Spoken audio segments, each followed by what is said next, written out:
Ya, ahí parece que estamos con problemas de delay. Sí, parece que sí. A ver, déjame cambiarme de...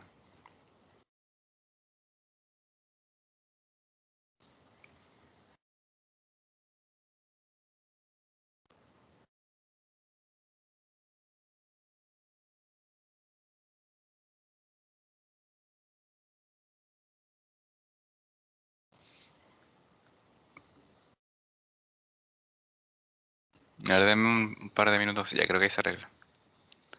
Ahí sí. Ya, excelente.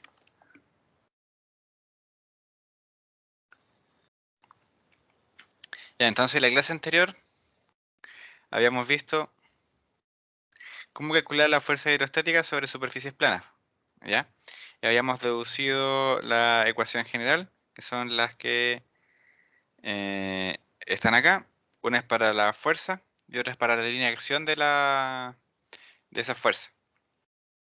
Entonces hoy día vamos a aplicar esa materia para ver cómo vamos a calcular las fuerzas que actúan sobre superficies curvas que se encuentran completamente sumergidas. Ese es un detalle importante, completamente sumergidas. ¿Ya? Entonces ahí em, vamos nuevamente, como esto es un procedimiento, como esto es una receta, vamos a ir siguiendo lo que dice la diapo, así yo no me voy por las ramas.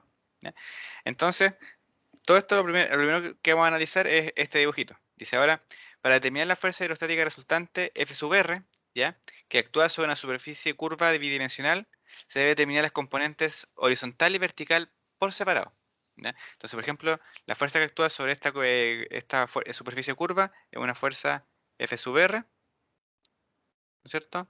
Ejercida por el fluido, y eso lo vamos a calcular, pero no directamente, no de una al F sub R como para la superficie plana, sino que vamos a ir por sus componentes. Una componente horizontal, perdón, y una componente vertical. Las componentes, ¿no es cierto?, de ese vector.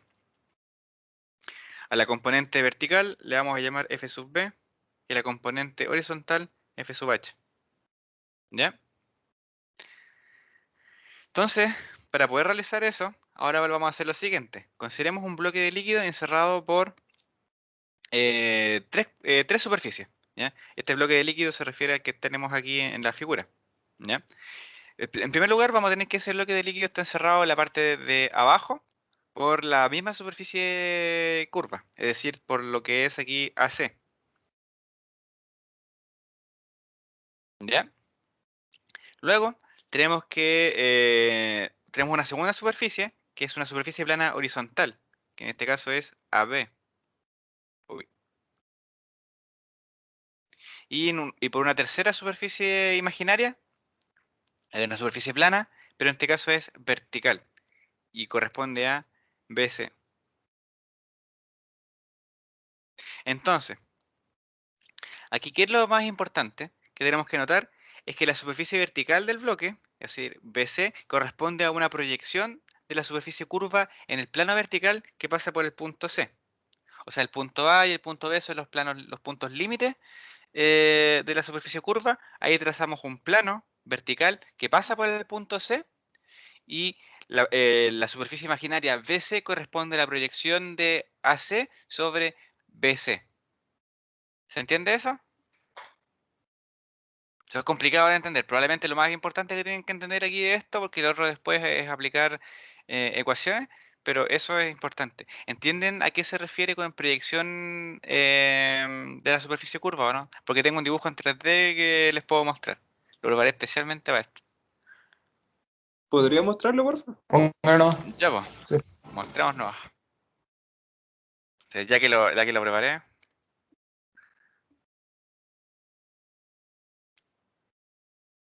¿Ya ven ahí? Sí. Sí. Sí.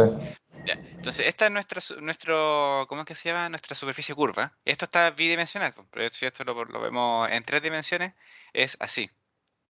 ¿Ya? Entonces, ahí lo tenemos bidimensional. Si se fijan, el límite de la superficie curva está definido por donde se acaba el color rojo, básicamente. Y sobre esos límites, este de aquí que vendría siendo el punto A en la diapositiva, y este de aquí que vendría siendo el punto B en la diapositiva, yo tracé dos planos, uno horizontal y uno vertical. ¿Ya? El vertical lo podemos ver ahí. ese es el plano, perdón, el horizontal, ese es el plano horizontal, y ese de ahí es el plano vertical. Ya. Ahora lo que yo hago, lo que tengo que hacer es trazar la proyección de esa superficie curva sobre cada uno de estos planos.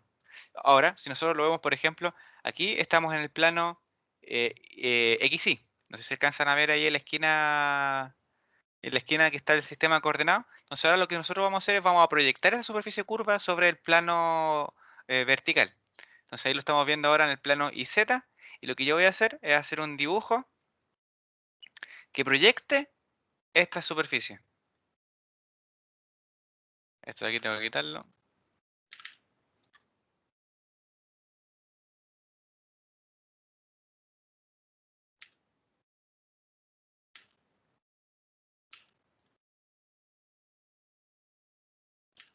Ahí está. Y si se fijan aquí, ¿cómo queda? Una superficie, como una superficie plana. Ahí. ¿Se fijan ahí o no? Esa línea amarilla un poquito más gruesa, bueno, yo creo que ahí se debe ver más o menos mal. Vamos a...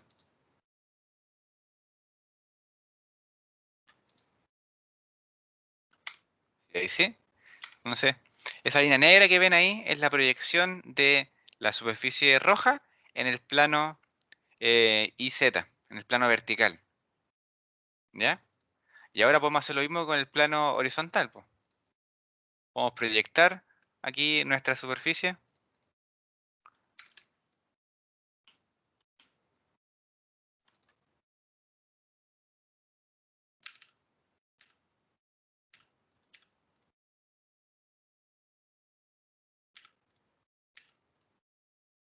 Y ahí tenemos nuestra proyección en el plano vertical. ¿Se entiende eso, no? ¿Alguna consulta? Creo que eso es fácil de visualizar. Si lo vemos ahí, podemos proyectar lo que está atrás en ese plano, y si lo vemos acá, tenemos la misma proyección. Es como la sombra, básicamente. La sombra de esa superficie en cada uno de esos dos planos. ¿Y por qué es importante esos planos? Porque yo voy a utilizar esos planos para calcular las fuerzas que actúan sobre esa superficie curva. ¿Ya? ¿Algo que no se haya comprendido del tema de las proyecciones? Esto es importantísimo.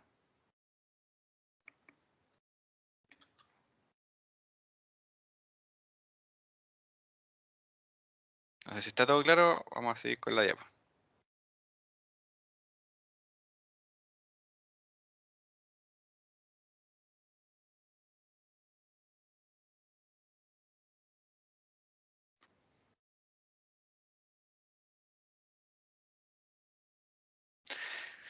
Entonces ahí tenemos de vuelta la diapo.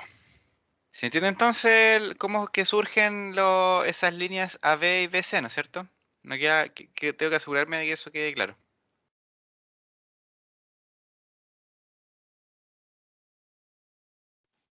Sí, se entiende. Excelente. Ya. Entonces, ahora como dice la diapo, se pueden determinar las fuerzas que actúan sobre las superficies planas horizontales y verticales. Esas superficies planas imaginarias, ¿no es cierto? Las líneas AB y BC que dedujimos de dónde salían previamente, nosotros podemos calcular la fuerza que actúan sobre esa superficie, producida por el resto de fluido que está separado de lo que está dentro de esta superficie, ¿cierto? Todo esto de acá, dentro de este volumen. Ese volumen es el que es interesante para nosotros y el que vamos a analizar. Entonces, las fuerzas que actúan, perdón, si nosotros aislamos este bloque y le trazamos su SL, este queda de la forma en que se muestra ahí en la figura 2.14. En la figura 2.14 tenemos el bloque de líquido que está encerrado por las tres superficies. La superficie curva, la proyección horizontal de esa superficie curva y la proyección vertical de la superficie curva. ¿Ya? Y vemos las fuerzas que ejercen, ¿cómo es que se llaman? Que ejerce fluido sobre ese bloque, o sea, que ejerce las presiones sobre ese bloque de fluido, tenemos lo siguiente. En primer lugar, tenemos una fuerza F sub I que actúa sobre la superficie, ¿cómo es que se llama? La superficie horizontal, que la podemos calcular con las ecuaciones que vimos en la clase anterior.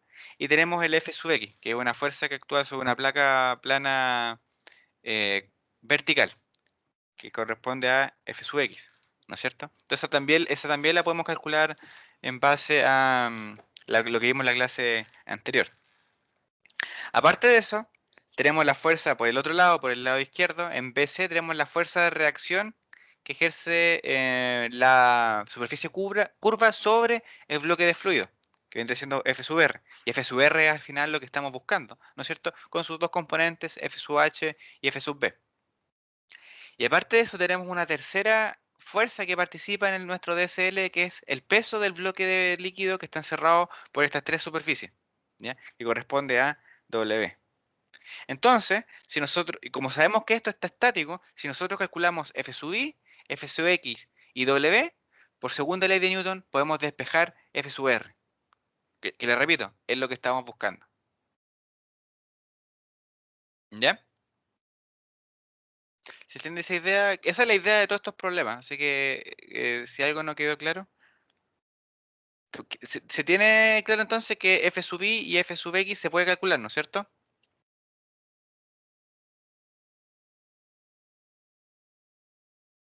Ya. Sí, Entonces, profe. ¿cómo calculamos W?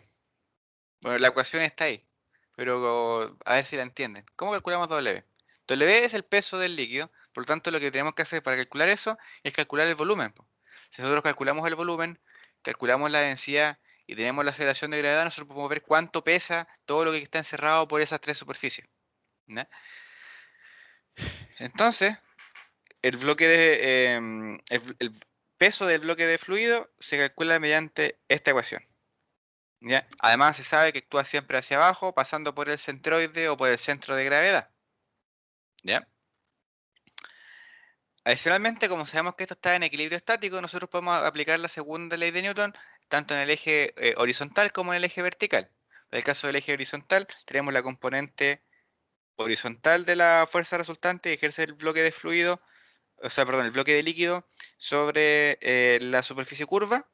Y aparte de eso tenemos el F sub X, ¿ya? Como no tenemos más fuerzas, ambas tienen que ser iguales, que es lo que sale ahí, ¿ya? Para el caso del bloque del eje vertical, tenemos tres fuerzas. Tenemos el F sub I, tenemos el peso W, y aparte de eso tenemos la componente vertical de la fuerza resultante que ejerce el líquido sobre la superficie curva, F sub B. Aplicamos la segunda ley de Newton y ahí nos queda que el F sub B es igual al Fi más el W, que es lo que se muestra en esta ecuación. Entonces, lo que tienen que tener presente es eso, y además que la suma de F sub I y W es una suma vectorial. Y dependiendo de la orientación de la superficie curva con respecto al bloque de líquido, sus magnitudes pueden sumarse o restarse. Y eso es lo que se explica en el texto que viene a continuación. En el caso de la figura 2.14, el bloque de líquido se encuentra sobre la superficie curva. Y por lo tanto, el F sub B con el W se suman. Eso no pasa en la figura 2.14. En la figura 2.14 el peso actúa hacia abajo, ¿ya? Pero la superficie curva se encuentra por sobre el bloque de líquido encerrado por las tres superficies. En ese caso, el F sub I actúa hacia arriba y el W actúa hacia abajo. Y por lo tanto, cuando lo sumamos vectorialmente, sus magnitudes se restan. ¿Ya? ¿Alguna consulta con respecto a eso? ¿Se entiende de dónde sale lo que está en la figura 2.14, ¿no es cierto? Es lo mismo. Tenemos una superficie curva. Nosotros creamos estos dos planos imaginarios, horizontal y vertical, en base a las proyecciones de esa superficie curva en los planos horizontal y vertical, ¿ya? Y posteriormente trazamos el TCL. Es lo mismo que hicimos para el bloque de fluido de líquido de la figura 2.14. Entonces ese es un punto importante. Siempre surgen errores cuando no consideran bien esto. Tienen que saber cuándo tienen que sumar y cuánto tienen que restar las magnitudes de F sub B. ¿Ya? ¿Alguna duda? Creo que alguien quería hablar. José, ¿Sí? yo tengo una duda. ¿FH no es igual a menos FX? ¿Por qué? ¿Por qué son opuestas? O sea, habla de No, magnitud. pero claro, si tú la sumas, si tú, el sumatorio la segunda ley de Newton, sumatoria de fuerza es igual a cero, po, ¿ya? Entonces Ah, verdad. tienes FH menos FX es igual a cero y FH es igual a FX. Vale.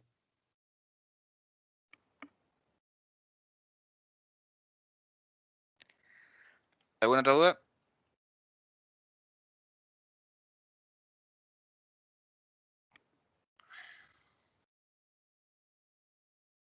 Entonces avanzamos.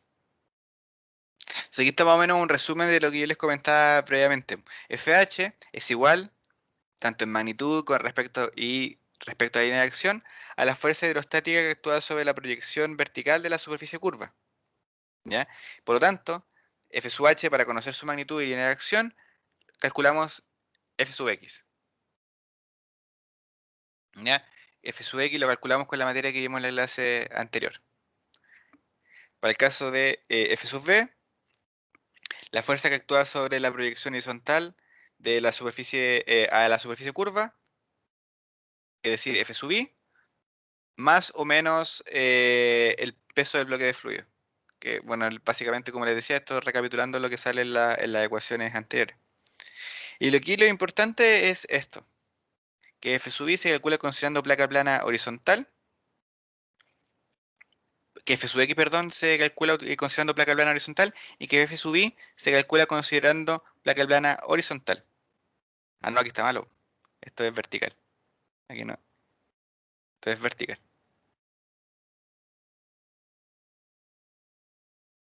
¿Ya? Todo esto de vertical y horizontal y planos proyectados, la verdad es que hasta yo me enredo, así que ténganme paciencia. ¿Ya? Finalmente, como tenemos la magnitud de las componentes de la fuerza resultante, nosotros podemos calcular la magnitud final de la componente de la fuerza resultante, F sub R, utilizando esta ecuación, ¿no es cierto? Suma de vectores, básicamente. Luego, para la línea de acción, nosotros simplemente sacamos la tangente de la relación entre estas fuerzas, utilizando esa ecuación. Entonces, si nosotros queremos calcular, por ejemplo, el ángulo, este ángulo, como era F sub V partido por F sub H, debería ser este de acá. Ahí como era, como lo tengo después. Era por abajo, por arriba. Por arriba.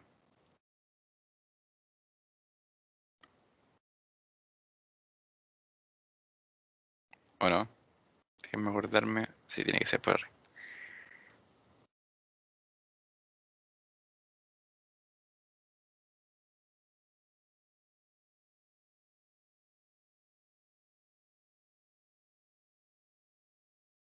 Que forma con la horizontal, claro, tiene que ser arriba. Esto es alfa. Ese ángulo. Y eso se calcula utilizando esa ecuación. Además, bueno, esto es un spoiler. La línea de acción siempre pasa por el centro de la superficie curva, el punto B. ¿Ya? Entonces, nosotros calculando la magnitud de la fuerza y o sea, la magnitud de las dos componentes de la fuerza, nosotros podemos calcular tanto la línea de acción como, ¿cómo es que se llama?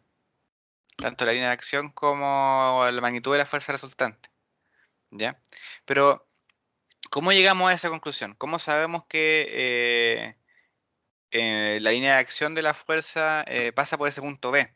¿Por qué? Porque si claro, ahí tenemos el alfa, pero si nosotros, por ejemplo, tuviésemos la fuerza actuando acá, ahí tenemos nuestras componentes, y aquí tenemos el alfa. Puta, te la vi tan malo. Ese alfa perfectamente podría pasar por una línea de acción que no tenga nada que ver con B, ¿ya? Pero ahora vamos a ver por qué pasa eso. ¿Alguna duda con respecto a eso? Como les digo, bien fácil hasta el momento. Para calcular F sub R y calcular la orientación de esa fuerza, calculamos el peso del bloque de fluido encerrado por las superficies proyectadas imaginarias y calculamos las fuerzas que actúan sobre esas superficies imaginarias. Aplicamos segunda ley de Newton en cada eje, eje vertical y eje horizontal, y después calculamos la fuerza resultante aplicando la magnitud de la suma, o sea, perdón, la suma de vectores.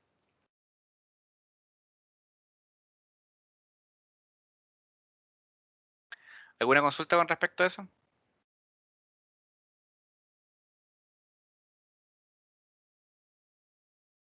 Profe, la verdad estoy medio perdido, pero es como algo más conceptual. Eh, se supone que, a ver, ¿por qué el bloque de líquido tiene como la fuerza FR en realidad? Como FH y F sub B, se Ujú. supone que esa parte está como justo tocando la superficie. Sí, No entiendo por qué hay fuerza entonces ¿por qué fuerza hidrostática ahí? Si está como tocando la porque superficie. es que lo que pasa ahí es que depende de cómo tú los veas, pues eso es tercera ley de Newton, pues, acción y reacción. ¿Ya? La fuerza que ejerce el líquido sobre la superficie curva es igual a la fuerza que ejerce la superficie curva sobre el líquido. Entonces Mm, funciona para los dos lados. Si yo quiero calcular la fuerza que ejerce el líquido sobre la superficie curva, aquí lo que estoy haciendo yo es, bueno, eso lo quiero calcular, no lo puedo calcular directamente, entonces vamos a utilizar esta técnica donde yo lo que hago es que calculo la fuerza que ejerce em, la superficie curva sobre el líquido, que es igual a la opuesta, ¿no es cierto? claro. ¿Y después le cambia el signo o algo así? Es que lo que pasa es que aquí estamos viendo deducción, todo esto es deducción, porque si te fijas, si lo vemos desde el punto de vista de la superficie curva, esto vendría siendo una cosa así, oh, qué feo, una cosa así, ¿no es cierto? Cuando yo calculo, em, ¿cómo que se llama?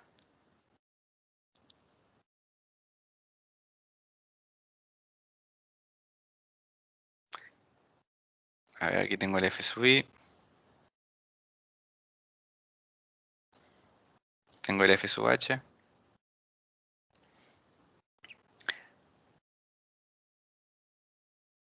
tengo el W.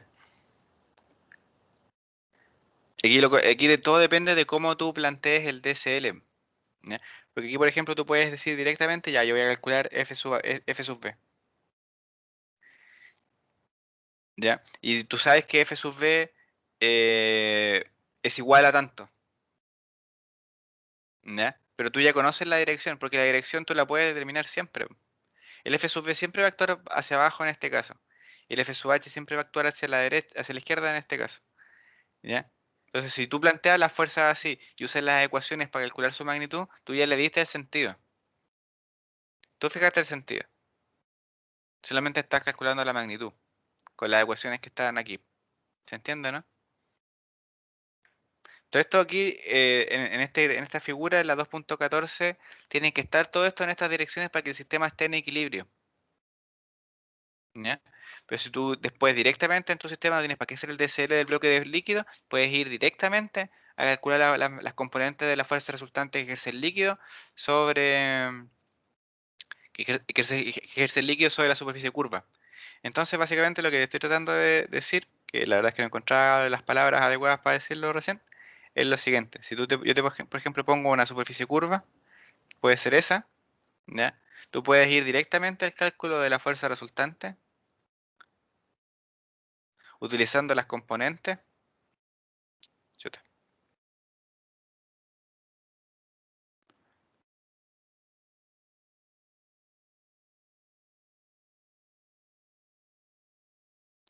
Definiendo en el DCL del sistema su dirección y su sentido, y utilizando las ecuaciones netamente para calcular la magnitud. ¿Ya? Sí, sí. Entonces ahora vamos a ver un poco más en detalle el tema de las líneas de acción de la fuerza. Porque eso es un tema. Entonces nosotros, por ejemplo, para la primera parte de la materia, para superficies planas, nosotros teníamos una ecuación para la fuerza y una ecuación para la línea de acción. ¿Ya? Era necesario que nosotros supiéramos eso, ¿ya? Porque si nosotros queremos aplicar, ¿cómo es que se llama? Sumatoria de fuerza en una dirección o en la otra, tenemos que conocer esa línea de acción para hacer la sumatoria de momento, ¿ya? Entonces, ¿cómo le hacemos eso para las superficies curvas? Eso es una pregunta interesante. Entonces, aquí lo que hicimos fue básicamente definir que la sumatoria de fuerzas tenía que ser igual a 0. ¿No es cierto? Ahora vamos a ver cómo hacemos que la sumatoria de momentos es igual a 0. ¿Ya? Entonces, como dice ahí en la diapositiva 45, para que el sistema se mantenga en equilibrio, las sumatorias tanto de fuerzas como de momentos tiene que ser igual a 0. Y la línea de acción tiene que estar ubicada de tal forma que la sumatoria de momentos efectivamente sea 0, se cumpla la condición de equilibrio. Y para eso vamos a analizar el DCL de el bloque de fluido que se encuentra bajo esa compuerta que se muestra en la figura 2.15. Un dato importante, fíjense ahí que el inicio de la superficie curva coincide con la superficie libre del líquido. Eso es súper importante. Y eso sale ahí mencionado en la diapo. Nótese que S es igual a 0. Entonces, en la figura 2.15b tenemos el DSL del bloque de fluido que está bajo la compuerta, encerrada por los planos, o sea, por la superficie imaginaria en los planos horizontal y vertical. Tenemos ahí entonces las 4 fuerzas que a nosotros nos interesan. 5 fuerzas, perdón, que a nosotros nos interesan. El F sub H y el F sub I. Tenemos el peso y tenemos la componente de la fuerza resultante F sub V y F sub H. Y ahora, toma importante, es relevante la ubicación de cada una de estas fuerzas. Tenemos que el F sub X está ubicado en I sub P. ¿Ya? Ese I sub P lo podemos sacar utilizando las ecuaciones de, que vimos en la clase anterior. ¿Ya? Y la ubicación de la línea de acción de F sub I es siempre esa distancia, R partido 2. R es el radio de la curvatura de la compuerta. ¿Ya? ¿Por qué? Porque esta es una superficie plana horizontal. Sabemos que la distribución de presiones es uniforme y por lo tanto la línea de acción de la fuerza resultante es justo al medio de, em, del largo, ¿no es cierto?, de esa superficie. ¿Ya? El largo de la superficie es R, nuevamente por la curvatura de la compuerta, y por lo tanto la ubicación con respecto al punto O, que es el origen, el centro de la compuerta, es simplemente el radio partido por 2. ¿Se entiende eso, no? Luego tenemos la ubicación del centro de gravedad, del centroide, ¿no es cierto? Que es ese que está ahí. Esa ubicación ustedes las pueden sacar, eso tuvieron que haberlo visto en mecánica, ¿no es cierto? ¿Cómo sacar la ubicación del centroide? Sí, sí lo vimos. Hay unas ecuaciones ahí, ¿no es cierto?, donde ustedes a partir de la ubicación del centroide de un cuarto de circunferencia y la ubicación del centroide de un cuadrado, ustedes pueden aplicar una ecuación, ¿no es cierto? Y a partir de esa ecuación obtienen la ubicación de XCG. ¿Ya? Eso nuevamente pueden repasarlo, que yo la verdad en este momento no me acuerdo bien. Creo que lo tengo anotado por aquí. Denme un segundito.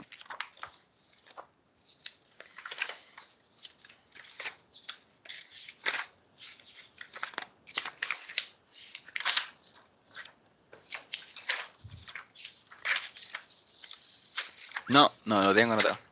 Tengo que tener el cuaderno entonces. Pero eso tienen que repasarlo. O sea, tienen que ustedes saber cómo calcular ese X, la ubicación del centro de gravedad. O sea, como les digo, pueden revisar, eso se hace en base a hay una ecuación que permite sacar la ubicación del centroide para formas compuestas en base a sus componentes. Entonces aquí tenemos la ubicación del centroide para un cuadrado, que probablemente, que está al medio, y tenemos el centroide de un cuarto de circunferencia, que está como por aquí, ¿no es cierto? Considerando eso y las áreas, ustedes pueden sacar ese XCG. ¿Ya? Y finalmente, ¿no es cierto?, el otro punto relevante que se muestra aquí es estos dos términos, x sub b y sub h, que corresponden a la ubicación de las líneas de acción de las componentes de la fuerza resultante con respecto a el punto O. Y eso es lo que tenemos que determinar. ¿Ya?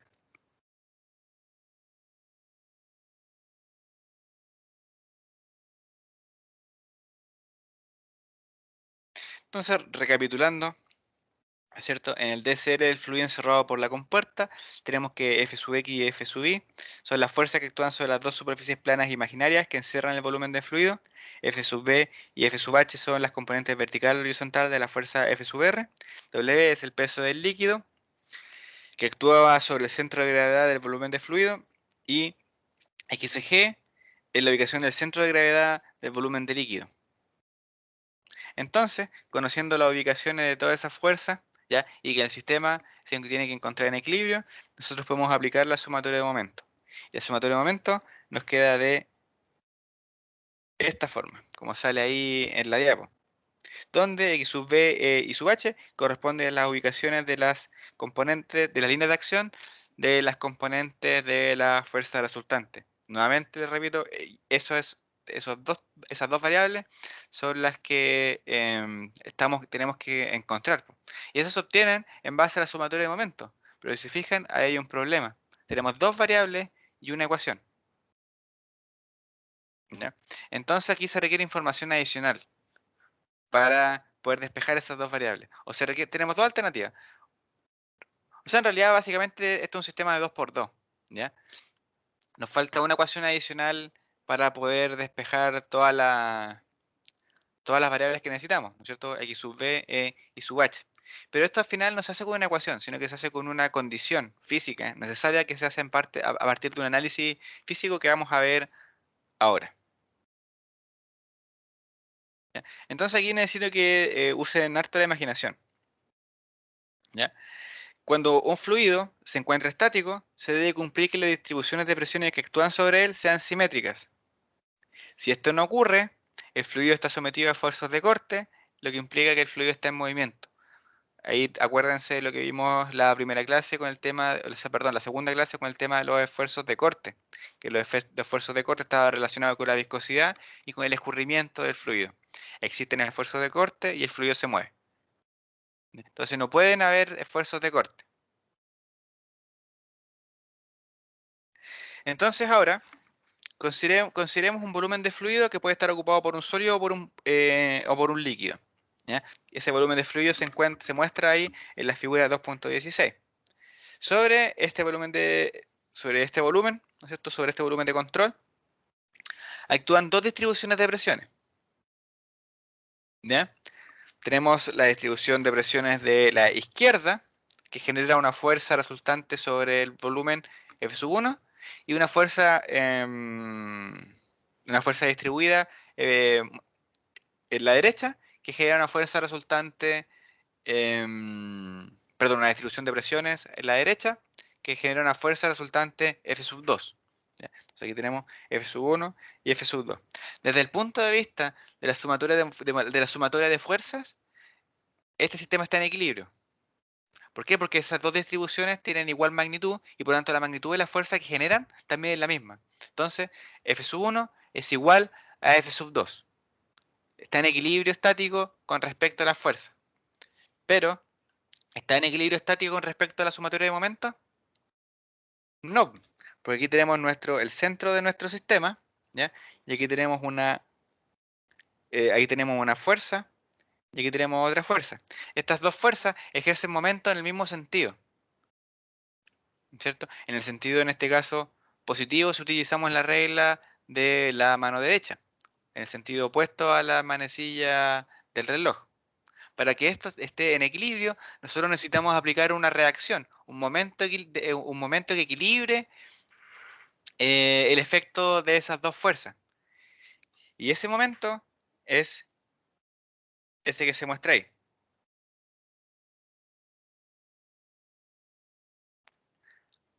¿Se entiende eso, no es cierto? Si aplicamos entonces para este sistema la sumatoria de fuerza,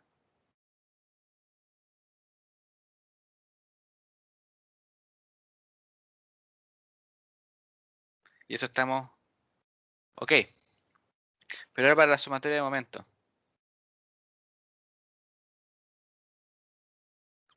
Aquí tenemos, vamos a decir que esta distancia de acá es R.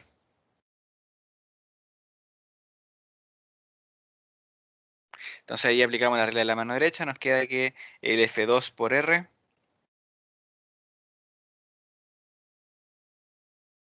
más F1 por R, ¿eso es igual a 0? ¿Sí o no?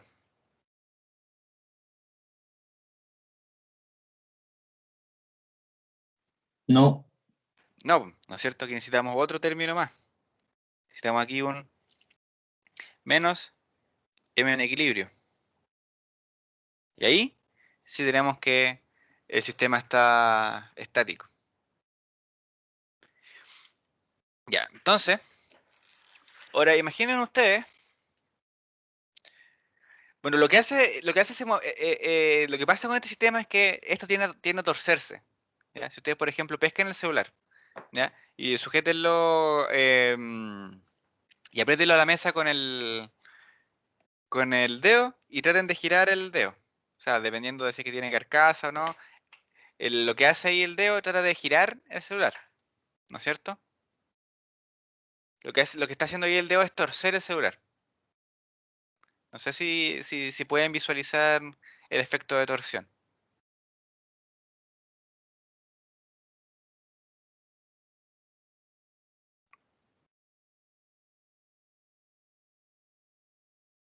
¿Se entiende eso, no? ¿Pueden visualizar ese efecto, no?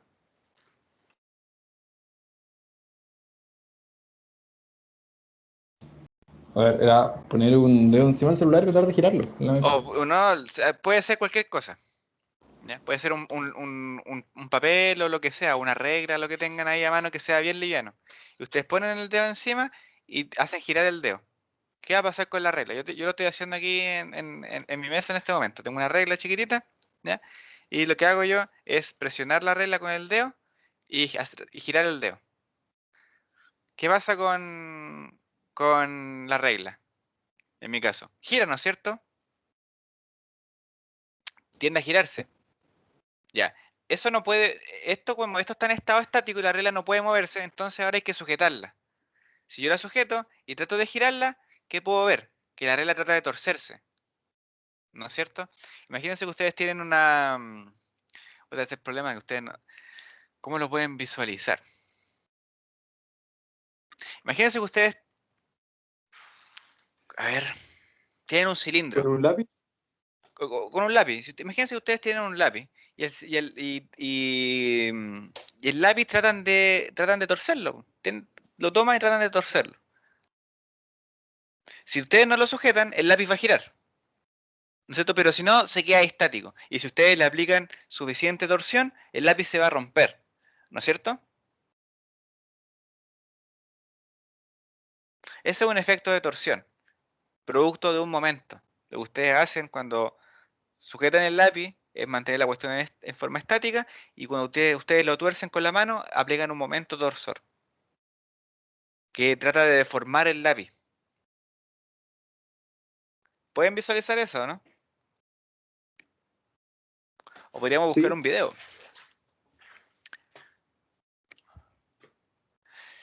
Ya, pero bueno. Entonces ahora, imagínense que ustedes tienen un bowl, ¿ya? Un recipiente, una olla, ¿ya? Y dentro de esa olla ustedes ponen cemento y ponen una máquina para batir dentro del cemento, ¿ya? Entonces aquí tenemos una olla, voy a dibujarlo.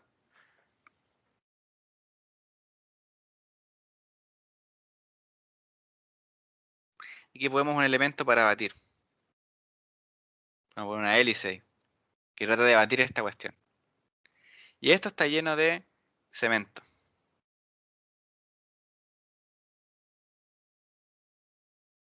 Todo esto está lleno de cemento. Entonces, imagínense ahora que el cemento es sólido. Se encuentra en estado sólido. Y ustedes echan a andar la máquina para batir. Lo que va a pasar es que la máquina y ustedes sujetan, ¿no es cierto? Todo esto está empotrado. Eso me faltó mencionarlo. Todo esto está empotrado.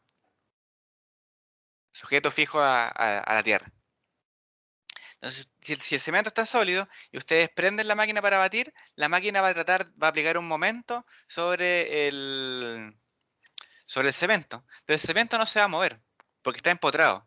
¿Y qué pasa con con ese efecto, ¿no es cierto?, que ejerce ese momento que ejerce la máquina sobre el cemento? Bueno, es sujetado por las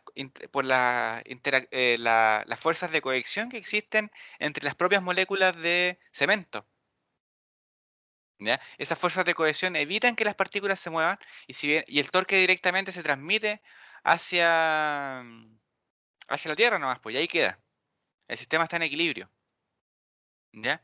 Pero ¿qué pasa ahora si el cemento no está sólido? Si el cemento está en estado líquido, ¿ya? O, bueno, semilíquido, como sea. ¿Qué va a pasar con el cemento? ¿Se va a empezar a mover? Se va a empezar a mover, pues va a empezar a girar. El sistema está, desde el punto de vista de la fuerza, está estático.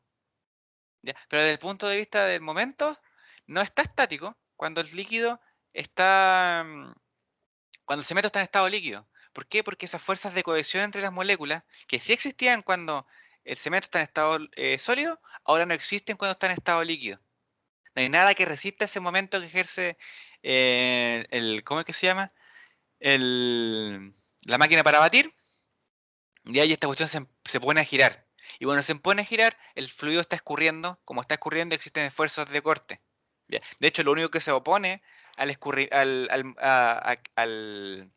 momento torsor que ejerce la máquina para batir es la viscosidad, que es una forma de disipación de energía.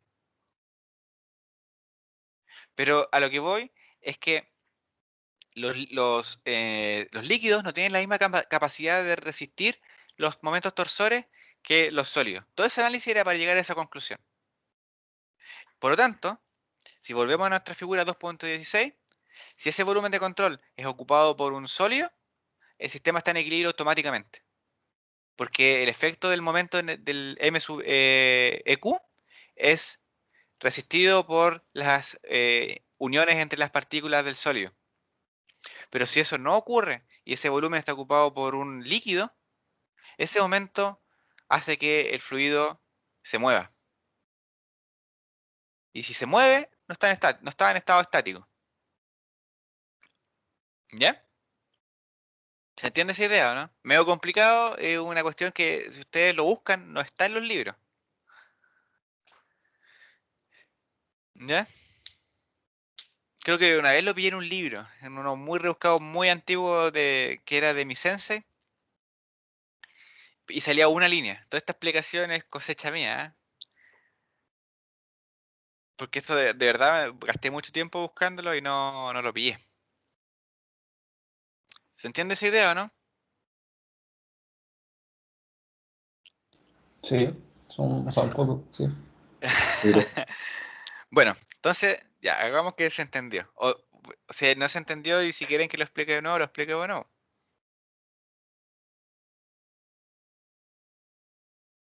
Aquí tenemos este momento de acá, esta batidora trata de girar aquí, en un momento. Y ese momento y ese es el mismo de acá.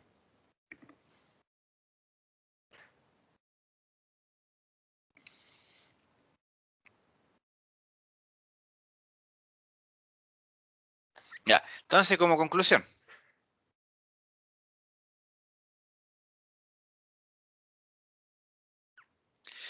Si tenemos un sistema de esta forma, que tiene fuerzas que actúan sobre el fluido, en donde hay un momento torsor, ese momento equivalente, el fluido no se encuentra estático. Eso es básicamente. Entonces, para que este sistema sea estático, esta fuerza F sub 1 tiene que tener la misma acción que esta fuerza F sub 2. Obligatoriamente. Tienen que estar en la misma posición. en el mismo plano horizontal. Si eso no ocurre, aparece ese momento ahí que nos genera esa torsión eh, que deriva en movimiento. Entonces, tiene que cumplirse sí o sí esa condición.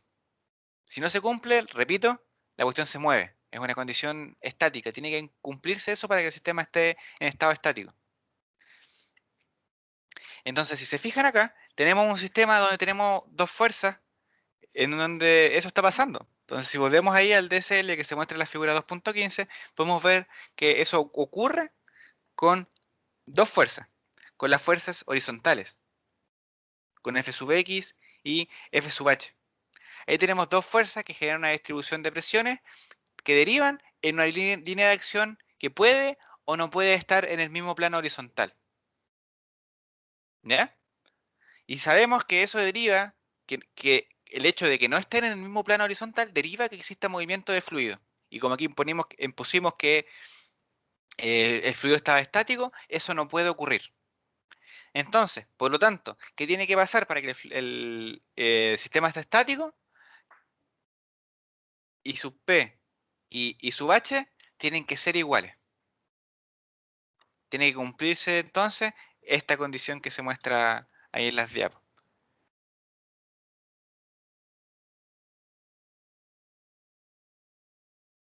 Entonces, si se fijan, volvemos nuevamente a nuestra sumatoria de momentos. Nos encontrábamos con el problema de que teníamos como incógnitas X sub B y sub H. Ese problema ahora desaparece porque nosotros sabemos que el I sub H es igual a I sub P. Entonces, en nuestra sumatoria de momentos, nuestra única incógnita pasa a ser X sub B. Entonces aquí tenemos básicamente la ecuación original. A esta ecuación se le aplica las condiciones que describimos previamente, quedando de esa forma, ¿ya? Y ahí despejamos el X sub B. Y de esa forma tenemos, ahora pasa a ser tanto, tanto I sub H como XB conocidos. Tenemos las dos líneas de acción. Una por la condición estática que vimos recién y la otra mediante el despeje de la sumatoria de momento. ¿Alguna consulta?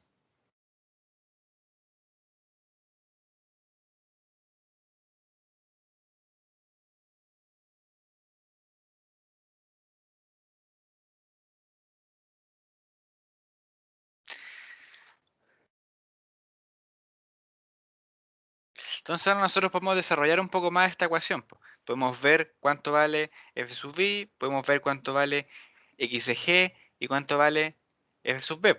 Entonces eso es lo que vamos a hacer ahora. Entonces, para el volumen de líquido bajo una compuerta de perfil de un cuarto de círculo, como se muestra ahí en la figura 2.17, se tiene que xg está dada por esta ecuación, ¿ya? Y por lo tanto, el brazo de W con respecto a O está dado por esta ecuación. Y con ese brazo me refiero a esta distancia. ¿Por qué? Porque la sumatoria de momentos, nuevamente repito, es con respecto a este punto O. ¿Ya?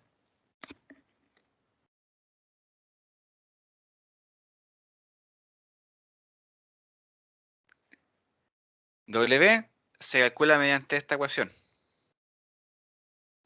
¿Por qué? Porque ese de aquí, este término que está acá, corresponde al volumen de fluido que está encerrado bajo la superficie curva. Y si se fijan en eso, lo que es, simplemente lo que representa es el término entre paréntesis, corresponde a esta área. ¿Por qué corresponde a esa área? Porque se tiene en primer lugar r al cuadrado, que corresponde a esta área de acá,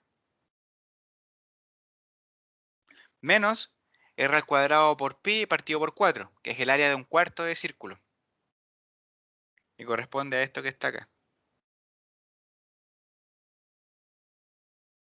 La diferencia entre esas dos áreas corresponde al área que se encuentra aquí. Si eso lo multiplicamos por la profundidad de la compuerta, por la dimensión A que vimos en la clase anterior, esa que está ahí, tenemos el volumen del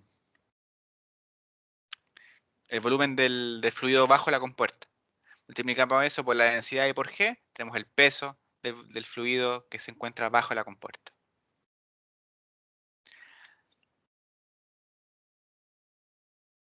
Además, sabemos que F sub B es FI menos W y que el F sub I es igual a ρ por G por R al cuadrado por A. O sea, la magnitud de la fuerza es, en una superficie, una placa plana horizontal. Reemplazamos todos esos términos en la ecuación que está acá, en la ecuación para el X sub B, y tenemos que el X sub B está dado por esta ecuación, y el I sub P, que es igual al I sub H, está dado por esta ecuación. Entonces, con eso, ya tenemos la ubicación de las líneas de acción para las dos componentes de la fuerza F sub R. ¿Alguna consulta con respecto a eso?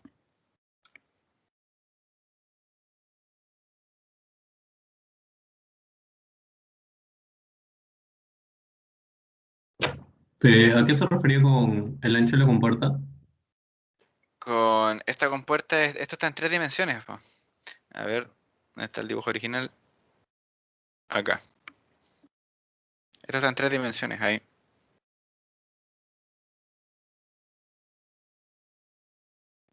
Ah, ok, ok.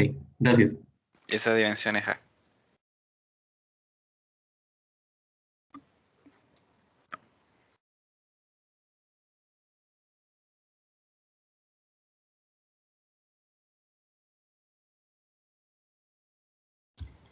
Profesor, Dígame.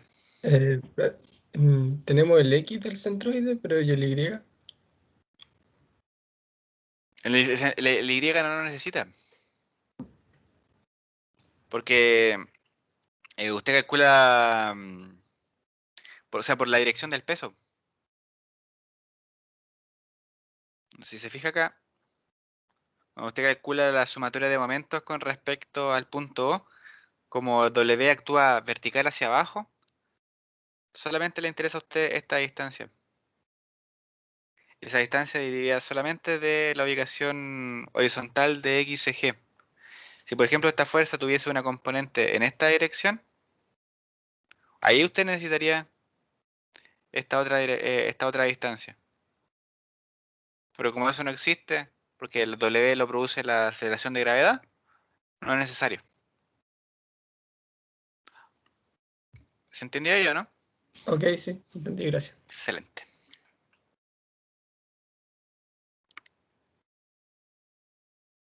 Nuevamente traten de verlo esto, a ver si es que hay algo que no entiendan, porque esto es complicado.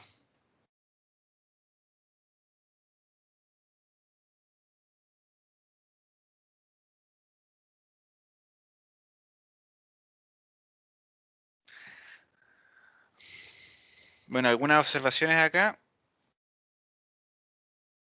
Esta ecuación de aquí es una ecuación general. Si se fijan, no depende de la forma del sistema. ¿Y con qué me quiero referir con eso? Yo puedo cambiar, por ejemplo, ese cuarto de círculo a, no sé, un cuarto de elipse, ¿ya? Y esa ecuación de ahí, el X sub B, sigue siendo válida. Pero cuando ya aquí yo empiezo a poner estas condiciones que aparecen acá, empezamos a limitar nuestras ecuaciones. Y para, por ejemplo, si yo cambio la geometría de el sistema, estas ecuaciones de acá dejan de ser válidas. Porque todas estas variables que definí previamente son válidas para esa configuración geométrica. Entonces esto tiene sus limitaciones. Po.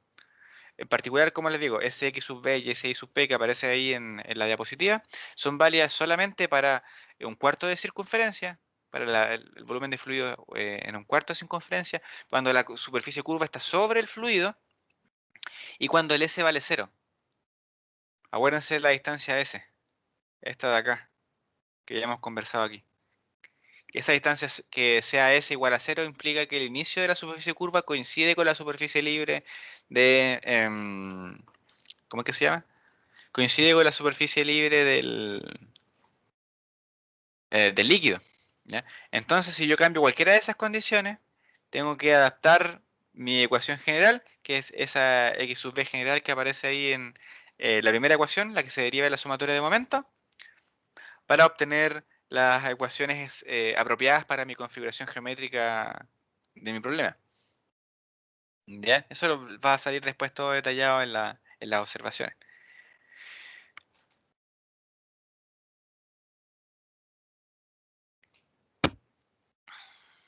Entonces, déjeme acordarme que era esto.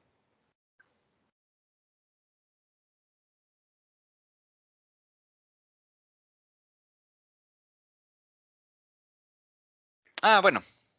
Esto trata de relacionar un poco con lo que sale en la... ¿Cómo es que se llama? En la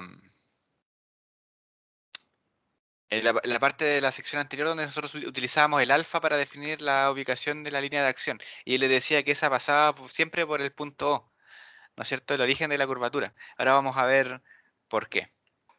Entonces ahora, como dice ahí, consideremos un vector posición P entre el punto O y el punto donde actúa la fuerza resultante F sub R, que vendría siendo ese que está ahí. Ahí tenemos nuestro vector posición P. El ángulo de inclinación de P con respecto a la horizontal está dada por esta ecuación de acá. El tangente de alfa es igual a IP partido por XB. IP es esta distancia de acá, 2/3 de R. Y el XB es esta ecuación de acá, 4R partido por 3pi. ¿Ya? Al mismo tiempo tenemos que el ángulo de inclinación θ para la fuerza es el F sub B partido por el F sub H. Eso es simplemente de definición geométrica. Si nosotros reemplazamos los términos que vimos anteriormente en esta ecuación de acá, vamos a llegar a que tangente de θ es igual a pi partido por 2. ¿Sí? Esos son los términos que aparecen acá, eso lo reemplazan ahí, perdón, aquí, y despejan, van a llegar a que el tangente de θ es pi partido por 2. Y se fijan, eso es lo mismo que ocurre con eso. O sea, es decir, si ustedes reemplazan estos valores de acá, van a llegar a que el tangente del alfa, que es el ángulo de inclinación del vector posición, es pi medio. Y ocurre lo mismo con el ángulo de inclinación de la fuerza. Por lo tanto, se tiene que cumplir que alfa es igual a θ. ¿Ya? Y la línea de acción de la fuerza resultante F sub R tiene que pasar siempre por el centro, por el origen del cuarto de circunferencia. Es decir, el punto O. ¿Se entiende eso, no? Eso lo pueden recrear y siempre se cumple. Entonces ustedes tienen dos alternativas. Pueden calcular F sub B y F sub H y luego I sub P y X sub B y tener las componentes de la magnitud de las componentes de la fuerza resultante y la ubicación de cada una de esas componentes. ¿Ya?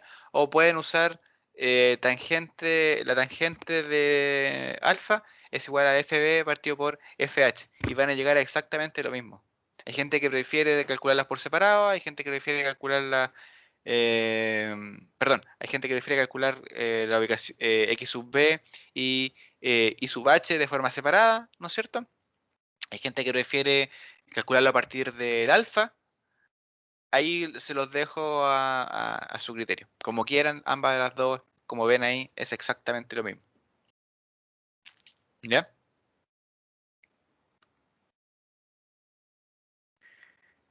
Ya, antes de que se asusten, esto no corre. Observaciones. Aquí estaba más o menos recapitulando lo que yo les había mencionado previamente.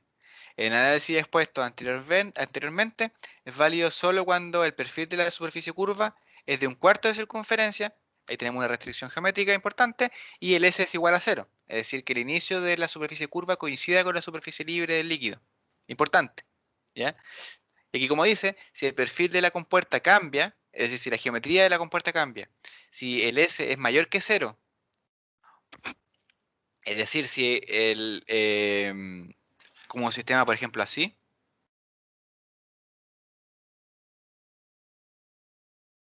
uy, que quedó fea ese cuarto.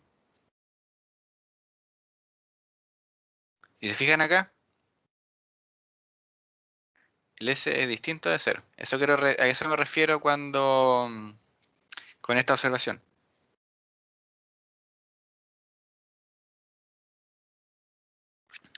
Entonces, si el perfil de la compuerta cambia, es decir, si la geometría cambia, si S es mayor que 0, o si el volumen de fluido no llena completamente la superficie curva, con eso me refiero a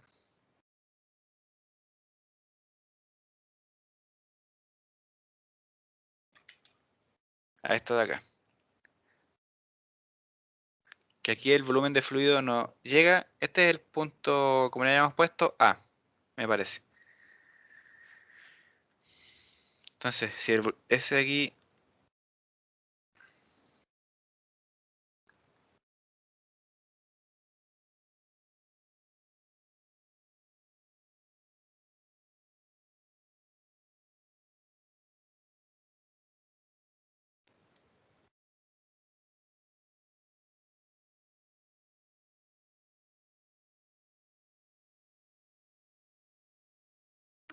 si la superficie del líquido no alcanza a llegar al punto A, porque está bajo él, tampoco se cumple la validez de las ecuaciones que habíamos visto previamente. ¿Ya? Y ahí lo que tienen que hacerse es, bueno, para el caso del S mayor que 0 o el cambio de la geometría, hay que modificar las ecuaciones, o sea, modificar las ecuaciones de placas planas. Ahí hay que incluir en la ecuación que el S es distinto de 0 y eso modifica tanto la magnitud de la fuerza como, ¿cómo es que se llama? Como la ubicación de la línea de acción. Y el último punto, en el caso en el que el volumen no llena completamente la superficie curva, eso escapa del alcance del curso. Es extremadamente complejo. ¿Por qué? Porque ahí se complica el tema del cálculo del centroide. ¿Ya? Si se fijan por acá, imagínense aquí.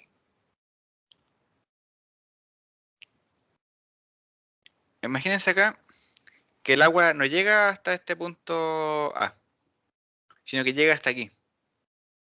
Existe como una reducción en el volumen de fluido y hacemos el DCL de eso.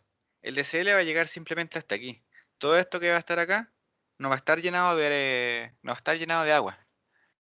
Entonces, si ahí no hay agua y nuestra geometría se reduce a esto, el problema que surge ahí es cómo calculamos la ubicación del centro de gravedad.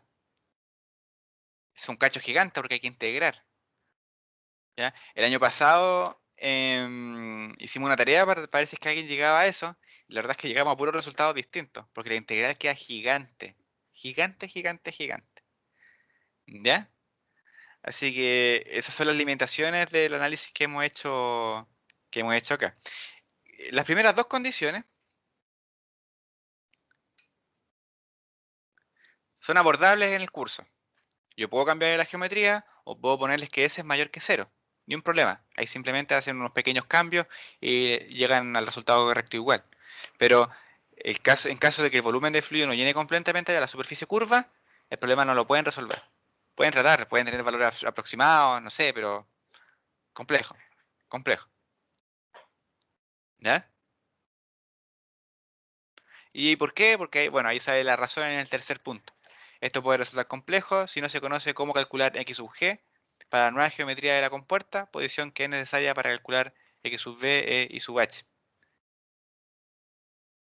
Esto está relacionado con... Uy, perdón.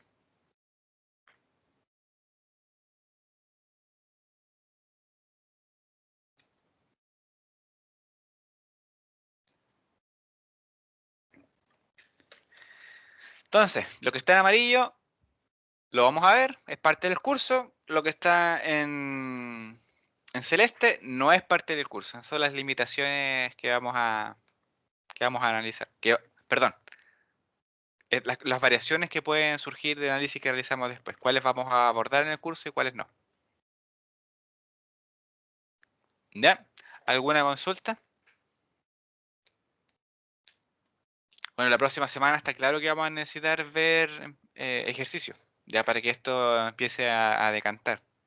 ¿Ya? Y que nuevamente les recomiendo que antes del miércoles se lea la materia para refrescar esto, ¿ya? Y esto es puro dominio, ¿eh? Tienen que dominar las ecuaciones bien dominadas, cachar dónde hay que hacer cambios y, y no venderlas. Eso es básicamente que tienen que ser muy cuidadosos. Como son ecuaciones que igual son más o menos largas y es un procedimiento más o menos tedioso, es importante que sean cuidadosos con el tema del orden.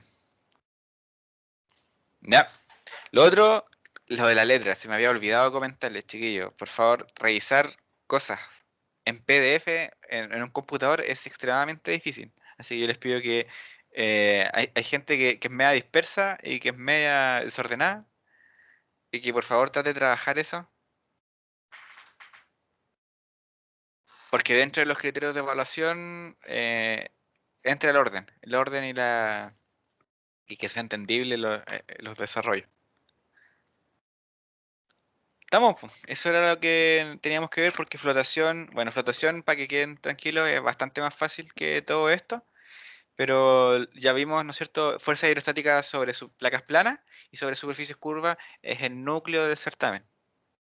Es el núcleo del certamen. O sea, si son 3 problemas, por ejemplo, 2 probablemente van a ser de estas cuestiones, de placas planas y superficies curvas. ¿Ya? Puede haber un problema de presiones, un problema de flotación, un problema de la materia del capítulo 1. Ya, pero el núcleo fuerte es esto, ¿ya? Y bueno, queda lo de flotación, que como les decía, que no es muy complejo, y queda el capítulo 3, que ese se pregunta de forma teórica. Ya no hay ejercicio para esa cuestión, ¿ya? Estamos entonces, pues. No sé si hay alguna otra comentario que necesiten, alguna cosa que no haya quedado clara.